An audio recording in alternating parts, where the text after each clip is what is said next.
కూటమి ప్రభుత్వం 100 రోజుల పాలనలో సాధించిన విజయాలు చేపట్టిన కార్యక్రమాలను ప్రజల్లోకి విస్తృతంగా తీసుకువెళ్లాలని సూచించారు టీడీపీ అధినేత చంద్రబాబు. ఈ నెల 20 నుంచి 26 వరకు దీనిపై ప్రత్యేక కార్యక్రమం చేపట్టాలని ఆదేశించారు. ప్రభుత్వం పైన వైసీపీ చేస్తున్న తప్పుడు ప్రచారాలను తిప్పికొట్టాలని పార్టీ నియోజకవర్గ ఇన్ఛార్జీలకు దిశానిర్దేశం చేశారు. ఈ మేరకు పార్టీ నియోజకవర్గ ఇన్ఛార్జీలు సమన్వయ కమిటీ సభ్యులతో సమావేశం నిర్వహించారు. నిన్న అర్ధరాత్రి వరకు జరిగిన సమావేశంలో నియోజకవర్గంలో పార్టీ పరిస్థితి, ఓడిపోయిన చోట పార్టీ బలోపేతానికి తీసుకోవాల్సిన చర్యలపై నేతలకు చంద్రబాబు దిశానిర్దేశం చేశారు.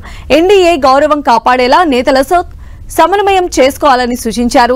40 ఏళ్లుగా పార్టీ జెండా మోస్తున్న కార్యకర్తలను అన్ని విధాలా పైకి తీసుకువచ్చే దిశగా కార్యాచరణ రూపొందిస్తున్నామని తెలిపారు చంద్రబాబు. అక్టోబర్ 2 నుంచి పార్టీ సభ్యత్వ నమోదు కార్యక్రమాన్ని చేపడుతున్నట్లు స్పష్టం చేశారు.